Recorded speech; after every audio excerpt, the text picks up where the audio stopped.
Bhagavatam Shri Bhagavatam Shri Bhagavatam Bhagavatam episode 2 ముందు భాగంలో భాగవతం యొక్క ఇంట్రొడక్షన్, అందులోని ముఖ్యాంశాలు, వేదవ్యాస పూర్వ జననం గురించి తెలుసుకున్నాము. ఈ వీడియోలో దానికి కంటిన్యూషన్ గా నారదుని పూర్వజన్మ రహస్యాన్ని వివరించుకోబోతున్నాం. వేదవ్యాసుడు బ్రహ్మ మానసపుత్రుడైన మీకు కూడా పూర్వజన్మ ఉంటుందా అని ఆశ్చర్యంగా అడిగాడు. దానికి నారదుడు, నేను చెప్పేది ఈ కల్పం గురించి కాదు, పూర్వకల్పంలోని నా యొక్క జననం గురించి అని అన్నాడు. ఇక్కడ ఒక కల్పం అంటే అర్థం 1000 మహాయుగాలు. సత్యయుగం, త్రేతాయుగం, ద్వాపరయుగం, కలియుగం వంటి 4 యుగాలు కలిస్తే ఒక మహాయుగంతో సమానము. అలా 1000 మహాయుగాలు గడిస్తే ఒక కల్పం. ఆ ఒక్క కల్పమే బ్రహ్మదేవునికి పగలు, మరో ఒక కల్పం రాత్రి. అలా నారదుడు చెబుతున్న తన జన్మ కథ ఈ యుగాలకు సంబంధించింది కాదు, అది సుమారు ఒక కల్పము అంటే 1000 మహాయుగాలకు ముందు జరిగిన కథ అంటూ నారదుడు తన పూర్వకల్పంలోని జన్మరహస్యాన్ని ఇలా వివరించాడు. పూర్వకల్పంలో నేను ఒక శూద్ర స్త్రీకి పుత్రునిగా జన్మించాను. ఆ శూద్ర స్త్రీ ఋషుల ఆశ్రమములో పనిచేస్తూ ఉండేది. అయితే నేను 5 ఏళ్లు ఉన్నప్పుడు కొందరు మునులు ఆ ఆశ్రమములోకి వచ్చారు. వారు 4 నెలల వరకు అక్కడే నివసించారు. వచ్చిన ఆ మునులను సేవించమని నా తల్లి నియమించింది. అయితే నేను ఎక్కువగా మాట్లాడేవాడిని కాదు. మాట్లాడినా సరే స్పష్టంగా సూటిగా పలకలేను. ఎప్పుడు అమాయకంగా మౌనంగా ఉండేవాడిని. అందరిలాగా ఆటపాటలపై ఆసక్తి చూపించేవాడిని కాదు. నన్ను అలా చూసిన ఆ మునులు చాలిపడి ముద్దాడేవారు. నన్ను వారి వద్దే ఉండనిచ్చేవారు. అయితే ఒకసారి ఆ మునులు తినగా వదిలిన కొంత ఆహారాన్ని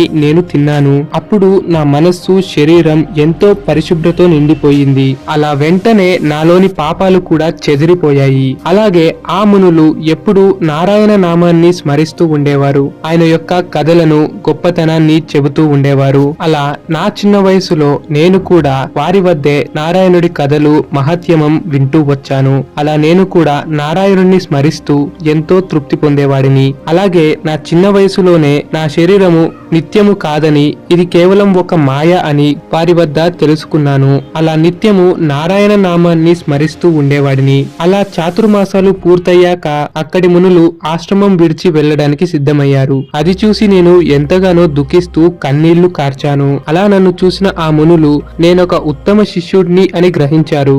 వారు నాకు సత్యములను తెలుసుకునే రహస్యాలు బోధించారు. ఈ లోకములో ఫలితాన్ని ఆశించి చేయబడిన కర్మ అంటే పని ఎప్పుడైనా సరే నిలవజాలదు. మానవ జన్మానికి అంకితమై చిక్కుకునేలా చేస్తుంటాయి. ఈ కర్మలను ఏ ఫలమును ఆశించకుండా చిత్తశుద్ధితో చేస్తే ఈ మానవ జన్మను, ఈ శరీర మాయను ఛేదించగలవు.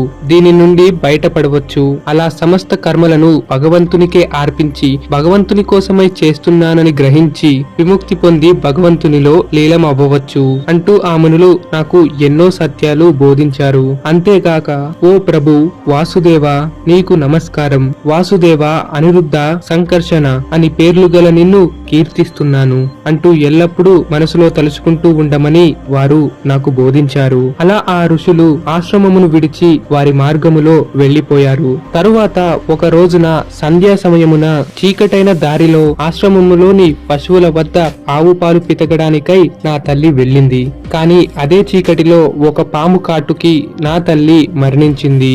ఈ విషయం తెలుసుకున్న నేను దానిపై దుఃఖించలేదు, ఏడవలేదు. ఆమెను ఆ భగవంతుడు భవబంధాల నుంచి విముక్తి చేశాడనే అనుకున్నాను. అంతేకాక ఇన్నాళ్లు నా తల్లి బంధమే నన్నక్కడే కట్టి ఉంచేది. ఇప్పుడు ఆ బంధము తొలగిపోయి నాకు స్వేచ్ఛ లభించింది. అలా ఆమె మరణం తరువాత నేను ఆ గ్రామాన్ని విడిచి ఉత్తర దిక్కున ప్రయాణించాను. అలా అనేక నదులు, జనపదములు, గ్రామాలు దాటుతూ వెళ్లాను. అలా నిర్మానుష్యంగా ఉన్న ఒక అడవిలోకి ప్రవేశించాను. కానీ అప్పటికి ఎంతో దాహంతో, కాళ్ల నొప్పులతో నేను అలసిపోయున్నాను.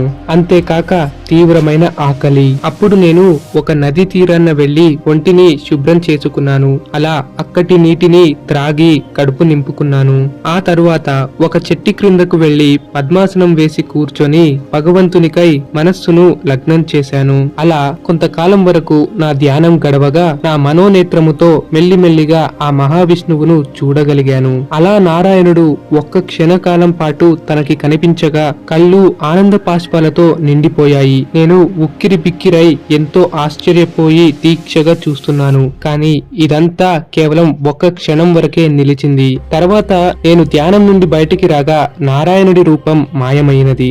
అలా ఆ లోకం నుండి బయటికొచ్చిన నేను తిరిగి ధ్యానంలోకి వెళ్లి నారాయణుడిని స్మరించాను. అలా ఎంత ప్రయత్నించినప్పటికీ మునుపటిలా నా మనస్సు లగ్నం కాలేదు. దానికి నేను అల్లో కల్లోలం చెందాను. అప్పుడే నాకు ఒక మధురమైన గొంతు వినబడింది. ఎవరో నన్ను పిలుస్తున్నట్టుగా అనిపించింది. ఓ బాలుడా, ఈ జన్మలో నీవు నన్ను చూడలేవు. కోరికలతో నిండి ఉన్న ఈ రూపం వలన నీవు నన్ను చేరలేవు. కానీ చివరికి నీవు నన్ను చేరగలవు అని అభయమిస్తున్నాను. ఒక్కసారిగా నన్ను చూసిన వారు ఇంకా దేనినైనా చూడదలచలేరు. దేన్ని చూడాలని కూడా కోరరు. అందుకే నీకు కేవలం ఒక్క క్షణం పాటు మాత్రమే కనిపించాను. ఇంత చిన్న వయసులోనే నీవు నన్ను భక్తితో స్మరిస్తున్నావు. ఇక నాపై ప్రేమ ఉంటే నీ మనస్సులో ఎలాంటి రాగాలు క్రోధాలు ఉండవు. ఇకపై నీకు నాపై ఉన్న ప్రేమ భక్తి ప్రళయం వచ్చినా సరే చెక్కు చెదరకుండా నిలుస్తుంది. ఇక ఇప్పటి నుండి నీవు నాకు అత్యంత ప్రీతిపాత్రుడివి అని ఆ దివ్యవాణి యొక్క స్వరం వినిపించింది. ఇక అప్పటి నుండి నేను నారాయణుడిని స్మరిస్తూ కీర్తిస్తూ ధ్యానంలో మునిగి తేలేవాడిని. నా మృత్యువు కోసమై అంత గడియము కోసమై అక్కడక్కడ కొన్ని చోట్లు తిరుగుతూ కాలం గడిపేవాడిని. అలా కొన్ని ఏళ్లు గడిచాక నేను మరణించాను. అప్పుడు నా ఆత్మ నారాయణుడు పవలించి ఉన్న పాలకడవి వైపు ప్రయాణించాను. తరువాత 4 యుగములు గడిచాయి. ఇక బ్రహ్మదేవుడు తిరిగి సృష్టిని ప్రారంభించాడు. అప్పుడు నేను మరీచి మొదలైన వారు బ్రహ్మ మానసపుత్రుడిగా జన్మించాము. అలా భగవంతుని ఆదేశం మేరకు నారాయణుణ్ణి స్మరిస్తూ లోకాలంతా తిరుగుతున్నాను. ఇంకా దేవతలు మహతి అనే ఈ వీణను నాకు ఇచ్చారు. అలా దీనితో గానం చేస్తూ ఆ భగవంతుడిని స్మరిస్తున్నాను అంటూ నారదుడు తన పూర్వజన్మ రహస్యాన్ని వ్యాసుడికి వివరించడం పూర్తి చేశాడు. ఆ తరువాత నారదుడు, ఓ వేదవ్యాస, నీవు మహాభారతం ద్వారా కర్మయోగాన్ని రచించావు. తరువాత ఉపనిషద్దములో జ్ఞానయోగాన్ని కూడా తెలిపావు. వేదాల ద్వారా కర్మకాండను బోధించావు. కానీ ఇవేవి మానవునికి శాశ్వతంగా శాంతం కల్పించవు. శాంతిని ఇవ్వగలిగేది కేవలం భక్తి యోగం మాత్రమే. అందువలన నీవు ఆ భగవంతుని కథలు రచిస్తూ భాగవతాన్ని మొదలించు అంటూ నారదుడు అక్కడి నుండి అంతర్ధ్యానం అయ్యాడు. అలా నారదుడు వెళ్లిన వెంటనే వేదవ్యాసుడు తన దివ్య దృష్టితో నారదుని పూర్వజన్మ రహస్యాన్ని చూశాడు.